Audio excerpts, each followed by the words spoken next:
বিশ্বনবী বলতেন আলা উখবিরু বিআফদাল মিন সাদাকাতিন ওয়া সিয়ামি ওয়া সালাহ, নফল নামাজ, নফল রোজা, নফল যাকাতের চাইতেও বড় একটা আমল আছে রে সাহাবা, ওই আমলটা কি আমি কি তোমাদের বলবো না? সাহাবারা বললেন অবশ্যই বলবেন। বিশ্বনবী বললেন ইসলাহু যাতিল বাইন, দুইজনকে মিলায়া দেওয়া। নামাজের চেয়েও সওয়াব, সারা রাত তাহাজ্জুদ পড়লে যেই সওয়াব, ঝগড়া লাগছে ওদেরকে মিলাইয়া দিলেন ওই সওয়াব। সুবহানাল্লাহ। বিশ্বনবী যোহরের নামাজের পরে মা ফাতেমার ঘরে যেতেন, ফাতেমার ঘরে যেতেন। একদিন জোহরের নামাজের পরে ফাতেমার ঘরে গেলেন, বললেন ও ফাতেমা, আলী কোথায়? আইনা আলী?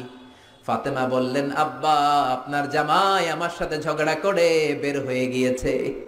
বিশ্বনবীর চেহারাটা আগুনের গোলার মতো লাল হয়ে গেল। কি বললা ফাতেমা? খবরদার, ভবিষ্যতে কোনোদিন এমন যেন না হয়। তুমি আমার কলিজার টুকরা, নয়নের পুটলি, তো কি হয়েছে?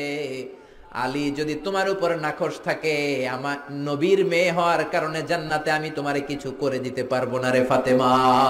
আল্লাহু আকবার। খবরদার, আলীরে কষ্ট দিও না। কোথায় গিয়েছে আলী? ফাতেমা বললেন মসজিদে নববীর দিকে গিয়েছে। বিশ্বনবী আলীরে খুঁজতে লাগলেন, যে দেখলেন ফাতেমার স্বামী সাইয়েদনা আলী মসজিদে নববীর বালির মধ্যে শুয়ে আছে। সুবহানাল্লাহ। মসজিদে নববীতে কিছুই ছিল না, বালির মসজিদ, ওই বালির মধ্যে শুয়ে আছে। বালিকে আরবিতে বলে তুরাব। বালিকে আরবিতে কি বলে?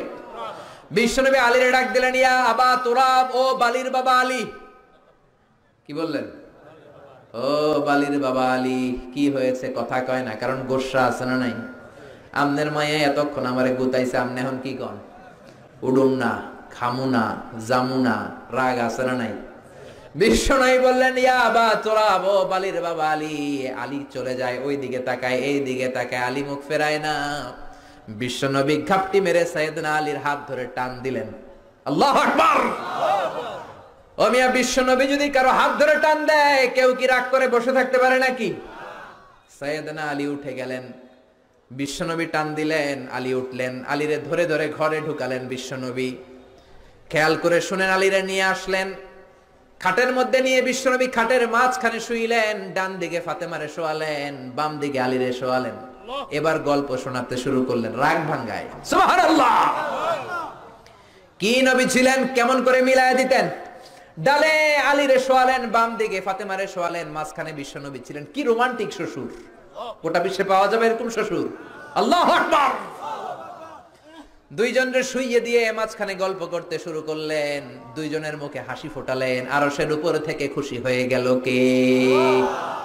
বিশ্বনবীর কাজ ছিল কোনো সেপারেশন নাই, no separation, no bifurcation, no isolation.